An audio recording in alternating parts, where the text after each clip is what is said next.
Makakasama natin via phone patch ang isa pong political analyst si Professor Froilan Calilong. Prof, magandang umaga, Merry Christmas. Si Edmar sa MJ dito po sa Puso ng Bayan.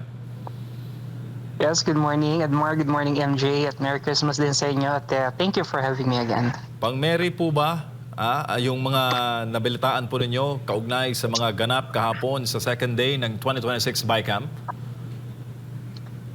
Well, actually, hindi, ano? Kung titignan natin, particularly how the funds were actually, kumbaga parang ipinaintindi sa atin noong una, no, na yung mga tinutulan natin at yung mga sa tingin natin talagang pinanggagalingan ng korupsyon, no, ng systemic corruption, mukhang nandoon ulit, ano, or yung iba nga ay bukod sa hindi nawala, bagkus nadagdagan pa, no. So I think hindi ako maniniwala, no, na ito ay talagang malinis na budget technically. Although maaring totoo na nila live stream nila, mas maraming tao ngayon ang nakakapanood at maaring mas malaking involvement ng taong bayan, but ito kasi parang ang nangyayari wala na naman tayong kakayahan din, ano, natutulan ano, kumbaga parang yes, pinapakita sa atin, pero ito ay kailangan na lang natin din tanggapin, no, bilang mamamayan. So sana doon sa consolidated na mga versions, no, na ipinasa ng Kongreso, sana mas naging mapanuri yung Senado, no, para siguro hindi na nakalusot pa itong mga halimbawa yung unprogrammed budget, yung MAIF, no, yung MAIF na sabihin na natin talagang susi ito, no, sa pork at saka patronage politics, imbes na babaan, mas lalong dinagdagan, ano. So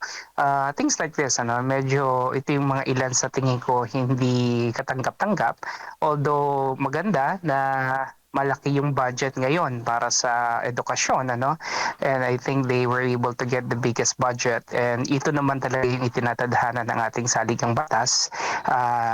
Sana nga lang ma-allocate at magamit talaga siya ng naayon na tama.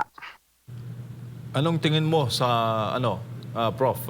Alam mo naman na politics is perception, optics. Nandun kahapon si Yes, Secretary yes. Dizon to personally defend the budget of DPWH. Unusual po ba yun? Yeah, that's something that I really cannot fathom, and I really don't understand in the first place why he's there. Supposedly kasi ang Bicameral Conference Committee, kaya nga siya tinatawag na BICAM, no, dahil nga ang nandoon na lang dapat yung pinagsamang miyembro ng Kongreso ng mababang kapulungan na miyembro nga dito sa committee na to, ganoon din naman sa Senado.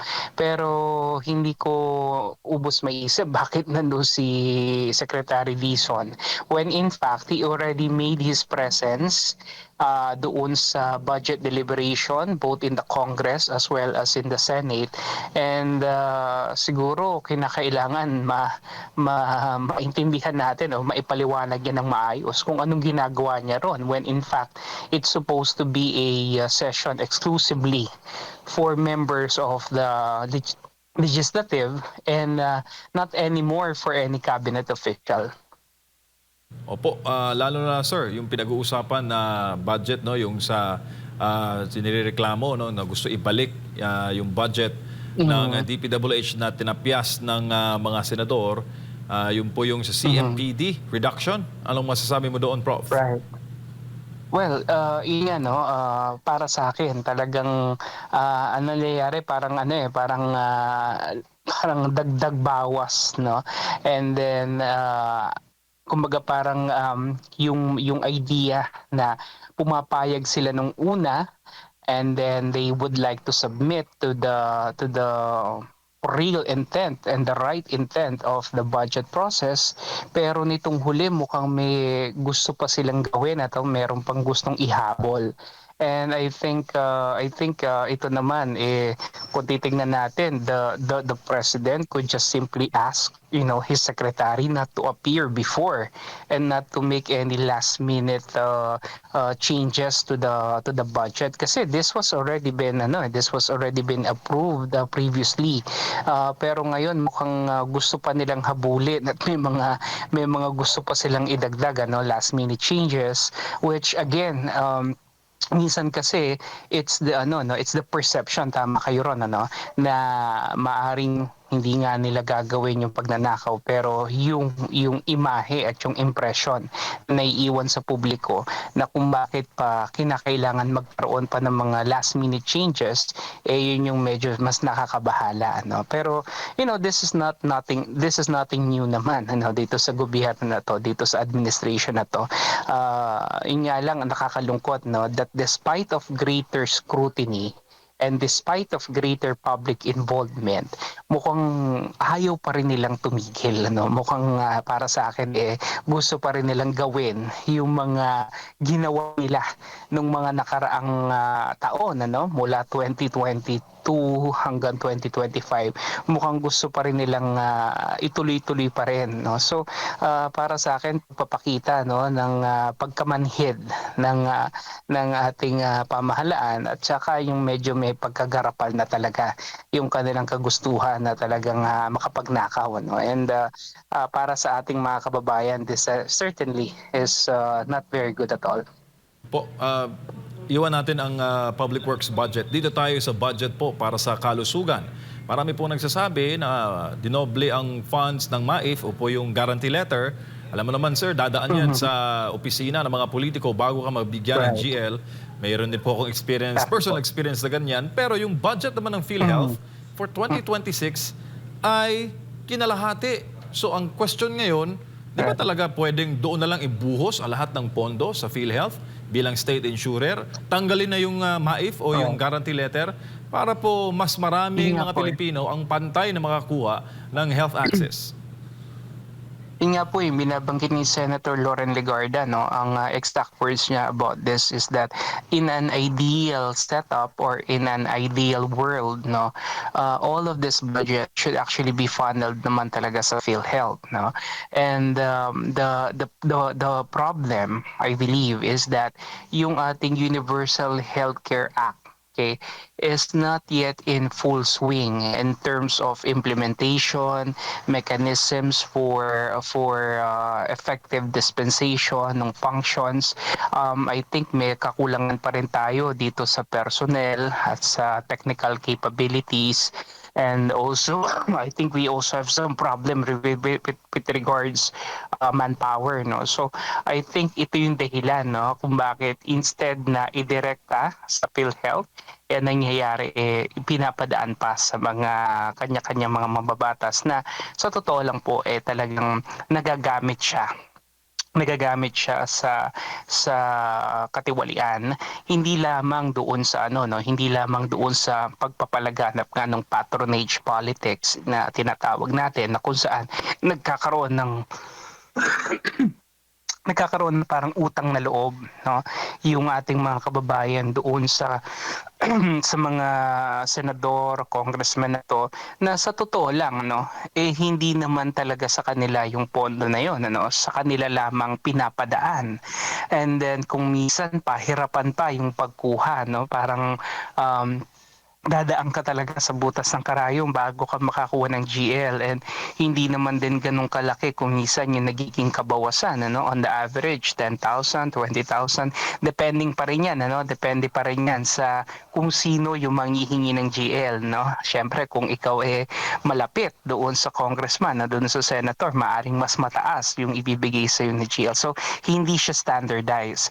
Another thing, ang problema rito sa GL na to is nagagamit siya, may ilang mga reports, at may mga ilang akong nakalap na mga balita na kung saan ibinebenta siya, so halimbawa may kumukuha ng GL, pag na-release ibinebenta sa mas mataas na halaga, pinapatubuan ika nga, halimbawa nakuha yung GL ng 20,000 ng libre, ibebenta to sa iba, no, ng sa halagang 5,000 or something like that, no, para kumita yung nakakuha ng GL. So again, this becomes a problem hindi lamang doon sa patronage politics, yung sa pagtanaw ng utang na loob, kumbaga nagagamit ito nito ng ilang sa mga masasamang elemento sa ating lipunan para pagkakitaan siya. So mas maganda talaga, no, and I hope in the next year diretso na talaga sa PhilHealth yung budget para dito sa sa MAIF na programa na to. Ito kasi programa rin ni no, programa pa rin ito ni Martin Romualdez, kung maalala natin, isa to doon sa apat na social amelioration services niya, no, kasama nung AKAP, AIX, tsaka yung TUPAD, no? Ito yung tinatawag natin na MAIF, and ito ay para sa mga sa mga medically sabihin na nating indigent patients, no, nangangailangan ng medical assistance. Prof, magandang umaga. Si Admar po ito. Dito po sa Good morning, Sir budget Admar. for 2026, nakikita niyo po ba na pahirapan para sa mga mabatas or sino yung mga nag-craft po nito para hindi maulit yung mga nasisilip na doon sa 2024 and 2025 budget? Lalo na ngayon, pina-live stream pa, isinapubliko pa itong BICAM at marami ng mga nagko-question talaga ng husto sa panukalang budget po, Prof. Well, ito kasi po, no, yung propose, I think 6.793 trillion national budget para dito sa fiscal year 2026 will actually have several arguments, no. Unang-una dito yung sinasabi nga nitong DBM tsaka ng Palasyo that the budget aims to sustain economic growth, is fiscally on track and prioritizes investments in the people. Pero sa tingin ko kasi, maliban doon sa education sector, no, I think hindi ito masyadong lumilinya dito. Okay, primarily, the Senate version, for example, itong 1.37 trillion, no, para sa mga sa education, I think this one is very good, ano, kung ito talaga ay tutugon doon sa halimbawa kakulangan doon sa classrooms. Pero kasi ang nakakaalarma pa rin dito, no, sa totoo lang, is itong ang mga unprogrammed funds, no. Sa totoo lang, may mga congressmen din naman, ano, kung maalala natin, there are several congressmen who's mentioned that even if they agree on the House version ng budget, ang hindi nila talaga sinasang-ayunan dito yun pa ring yung pa ring unprogrammed funds, no. Bakit? Kasi the unprogrammed funds is unprogrammed nga siya, no. Pwede siyang lagyan ng pondo na iso-source out from other sources at lalagyan siya, no, and hindi natin alam kung kailan to mangyayari. Pero kung meron pa ring allocations sa unprogrammed funds, it may still be sabihin na nating a reason para magkaroon pa rin ng matindihan na corruption, especially na malaki pa rin yung unprogrammed funds kumpara dito, no. So sa akin, ang mas maganda talaga is kung yung unprogrammed funds na to ay inallocate na lang nila, halimbawa dito sa allocations for the health. Kasi yung ating health sector below the WHO recommended requirement, no, yung ating budget para dito. So sana mas maganda kung dito na lang natin sila inilagay, no, and hindi na nilagyan pa rito yung hindi pa nilagyan dito sa program funds. And then itong DPWH mukhang hindi pa rin talaga tumitigil, mukhang gusto pa rin nila makakakuha ng malaki-laking porsyento, even no, they became very notorious for ghost project and substandard projects, no. Ito kasi yung nangyayari kapag protektado ka talaga ng pangulo, no, kapag shielded ka, no, ng pinakamataas na mga opisyal ng pamahalaan, nawawala yung nawawala yung shame, no, nawawala yung hiya, ika nga. at talagang gusto nila na mas makakuha pa ng mas malaking pondo. And I think this is something na kung ako halimbawa dito kay Vince Dizon at yung departamento ko ay talagang pinaka-notorious nung mga nakaraang taon sa pagwaldas ng pondo ng bayan, magdadalawang isip ako na manghingi ng mas malaking pondo o kaya kumbaga parang I will just fully submit myself to the Congress and to the Senate and to their wisdom kaysa manghihingi pa ako at appear pa ako doon para kasi like I said, it does not give a good impression to the public.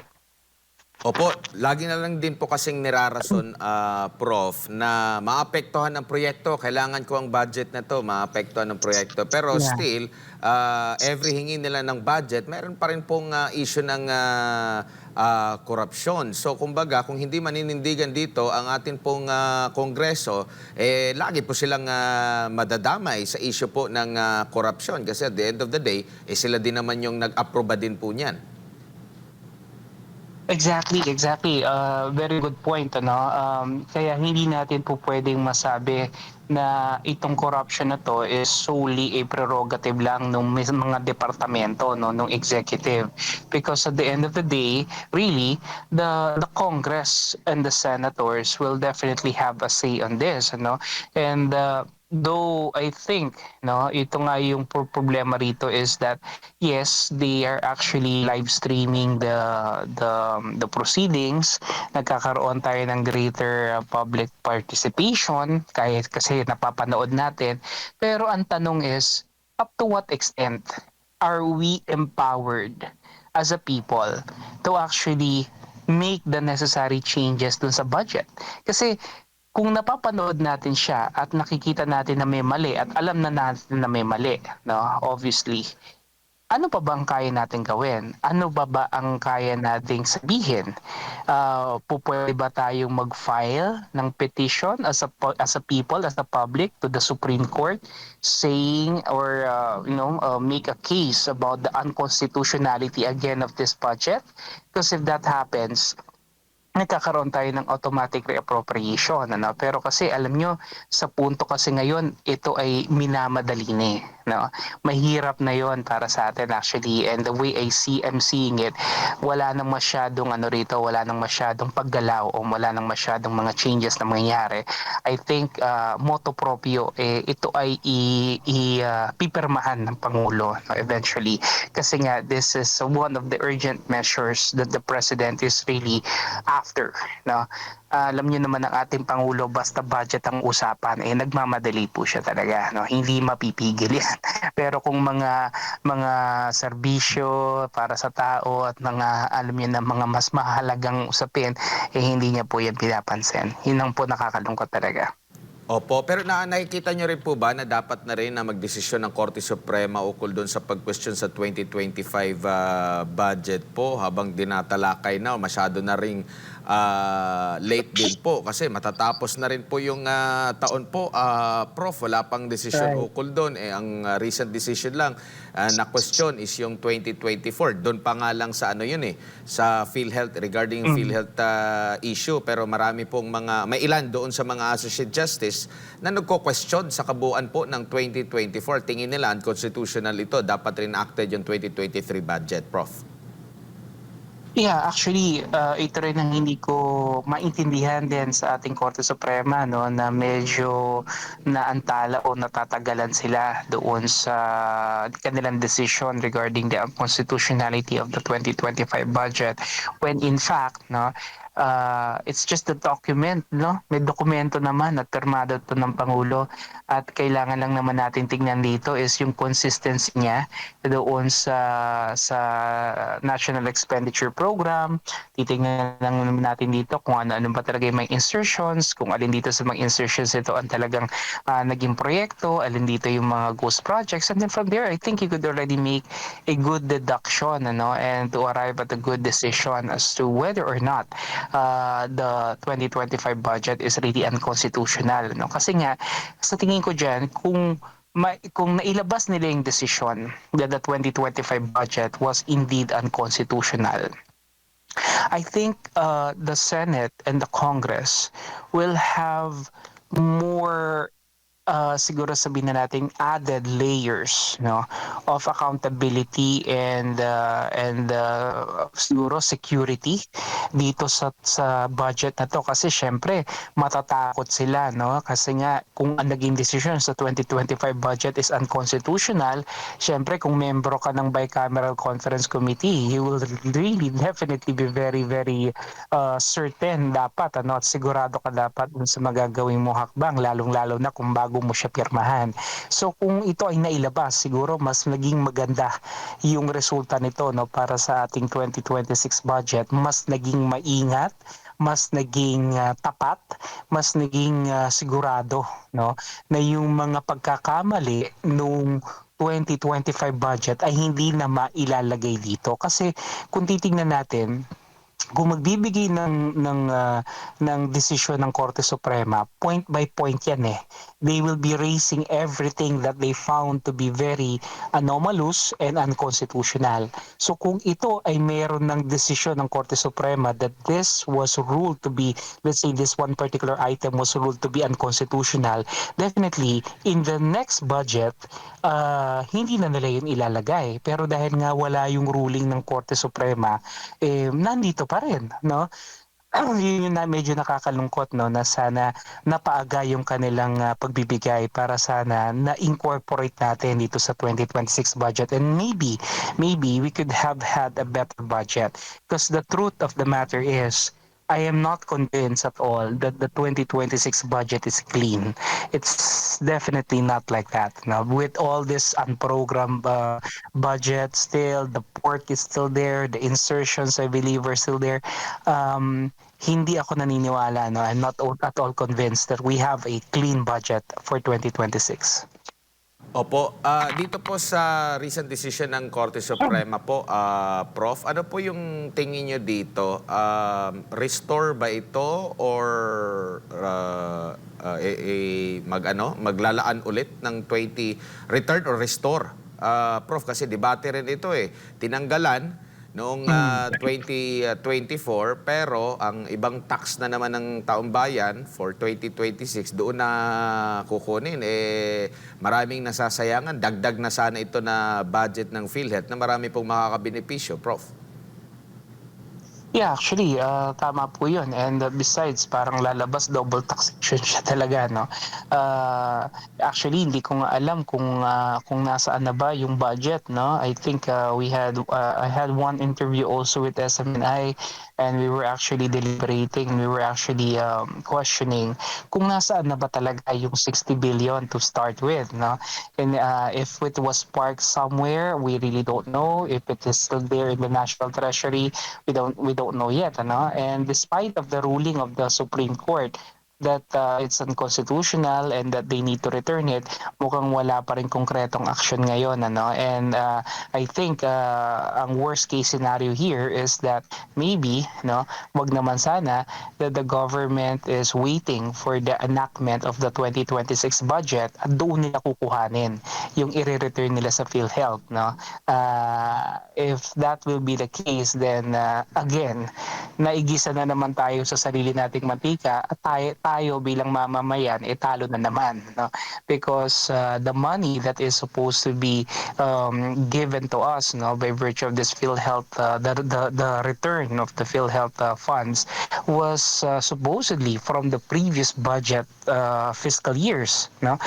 Tapos kukuhanin nila sa 2026 national budget, talaga naman nakakalungkot, ano? And pero hindi malayong mangyari kasi if the money is there and if there was already a Supreme Court ruling, then they should have already returned it. And syempre, no, gagamitin na namang ito na parang selling point ng ating Pangulo, no, para sabihin niya the money is already returned, that we already returned it to PhilHealth. So syempre, kailangan may mga photo ops na naman siya dyan, pero wala natahimik up to this point. So I think most likely baka dito kukuhanin ito sa ating 2026 national budget. Opo, dito na lang po sa pinakauling topic ko po bago ko ibalik kay partner MJ Prof, no. Meron pong gustong i-priority ang BBM administration. Ito yung mga klase ng panukalang batas na bukang bibig po ng taong bayan, yung nagsasawa na po sa pare-parehong apelyido na lang. Namumuno sila nagpapalitan na lang po at the same time itong problema din po no sa party list system dahil maliban doon sa mga sinasabing konektado sa CPP, NP, NDF, meron din pong mga party list na pagmamay-ari din ng mga political clans din after na matapos yung kanilang termino, pagpapalitan na sila, papasok lang sila dito sa party list. Hindi kaya merong mga party list din kahit na yung mga mayayaman po no, yung mga may mga oligarch din po. Ano pong masasabi niyo po rito? Ito po ba ay pampaganda ng imahe or iba po ang nakikita niyo po dito, Prof? Well, actually, kung titingnan natin, this particular bills are actually good insofar as it could really parang stifle or somewhat stem down yung tinatawag nating systemic corruption. At marami nga dito sa mga bills na to, I believe have been long overdue, no? Like the anti-political dynasty bill, among others. So, I believe that these are good, pero kasi ang titingnan natin dito rin, number one, sa politika kasi timing is of the essence. Timing is very, very important. I really don't understand why the sudden shift dito sa particularly dito sa demeanor ng Pangulo when in fact in many instances before binabanggit niya that political dynasties are not inherently bad, no? And then ngayon biglang pipihit siya. I think this is one way to really salvage the so-called political capital of the president kung may natitira pa, no? Dun sa kanyang political capital, I think this is one drastic move para gawin ito, no? Kaya lang kasi titingnan natin, the president is trying to make a good account again of himself. Pero at the end of the day, ang bola rito wala naman sa kanya, no? Ang bola rito ay nasa Kongreso pa rin. And the truth of the matter is, I really highly doubt it if any version of the anti-political dynasty bill, for example, will get passed through the Congress, knowing fully well that I think around, if I'm not mistaken, 80 to 83% of them actually are coming from political dynasties. No? Pero yun nga, at the end of the day, sasabihin naman ng Pangulo natin na basta ako, sinertify ko yan as priority bill, the ball is already in the court of the Congress if they will agree with it or not, no? Kumbaga parang again, yung tinatawag natin na image building mechanisms pa rin ng Pangulo. In short, nagpapapogi na naman siya sa taong bayan para sabihin na anti-corruption yung kanyang mga initiatives, no? Tsaka itong mga priority measures niya. Pero at the end of the day, the president knows very well that it will really meet a very stiff competition dito sa Kongreso. I'm talking about not just the anti-dynasty bill, but I think even the Party List Reform Act, no, knowing fully well na 20% nung ating miyembro ng kapulungan sa Kongreso ay galing sa mga party list groups, no? While again, we totally agree with this, para sa ating mga kababayan, we are indefinitely in favor of this anti-corruption mechanisms, but at the end of the day, we try to also see as to what extent will this laws be passed, considering that the Congress is not in favor of this. Opo, pero meron na pong nakabasa dito sa panukalang batas no ni Congressman Sandro Marcos at Speaker Sandro, D. yeah. Opo, no, kung saan tumaas din yung kanilang kilay, hindi daw anti-political dynasty raw po itong kanilang inihaing panukala. Parang ano lang daw, inaayos lang daw yung traffic sa pamilya, Right. na pamilya sa gobyerno po kasi parang pwede ka namang magkaroon ng kaanak na congressman, mayor, hindi lang same na lugar. Yeah. Or halimbawa sa district ba, hindi pwedeng magkapareho kayong congressman. Pero pwede kayo, national position, gobernador, congressman, mayor, pwede kayo. Kumbaga, tina-traffic lang po, hindi po talaga anti-dynasty bill. Kaya't marami pong talagang nagko-question dito kung ito ba'y talagang ang purpose nito malabanan yung mga dinastiya o di kaya gina-justify lang yung kanilang posisyon ngayon ng mga dinastiya po, Prof. Actually, ito nung nabasa ko yung version nila, no. Actually, ang unang agam-agam natin dito is papayag ba ang mga Marcoses, no, na magkaroon talaga ng genuine anti-political dynasty bill, no, considering that they are very much entrenched, no, not only in the national politics but more so in the local level. What I mean is that maybe sa national level baka wala na silang pag-asa, no, pero yung kanilang kapangyarihan nakabaon pa rin sa mga local levels. Ano, I'm referring to Ilocos, Leyte, and many other different parts of the country. Ngayon, ito kasing bill na ginawa ni Sandro Marcos na to, yung tinatawag natin na parang clustering approach. Wherein we defined prohibited simultaneous positions in by the level of government, example, national, provincial, city, municipal. I think it still permits, no, family members to hold multiple powerful positions in different branches or levels of the government, thereby the power or the concentration of power still is continuing. So actually, tama po kayo ron, ano? Para lang talagang nire-redirect lang, ano, wala naman talagang maliwanag na walang maliwanag na pagbabawal doon sa mga magkakaapelido, magkakapamilya to occupy positions in the government. At mukhang hindi yata naiintindihan ni Sandro Marcos yung pagkakaiba, yung distinctions ng iba't ibang klase ng mga political dynasties, no. Meron tayong tinatawag na thin dynasties, fat dynasties, at may mga obese dynasties din. I think he needs to really brush up on this kasi may mga researches na naman, may mga artikulo naman na nagawa pertaining to this para mas maunawaan niya. I think the young congressman does not even know the very definition of a political dynasty, kaya ganito yung kanyang bill na kinreate, no? Prof, huling na lang, Prof. Noong nanalo si PRD noong 2016, ang hinahanap po ng taong bayan noon ay ang matinding kampanya kontra crime and illegal drugs. Ngayon naman, matindi ang problema natin sa korupsyon. Tumindi rin po ngayon ang panawagan ng zero corruption policies. Anong masasabi mo doon, Prof, sa trend ng zero corruption na isang ipinanawagan araw-araw, pinanawagan patuloy ng ating mga kababayan?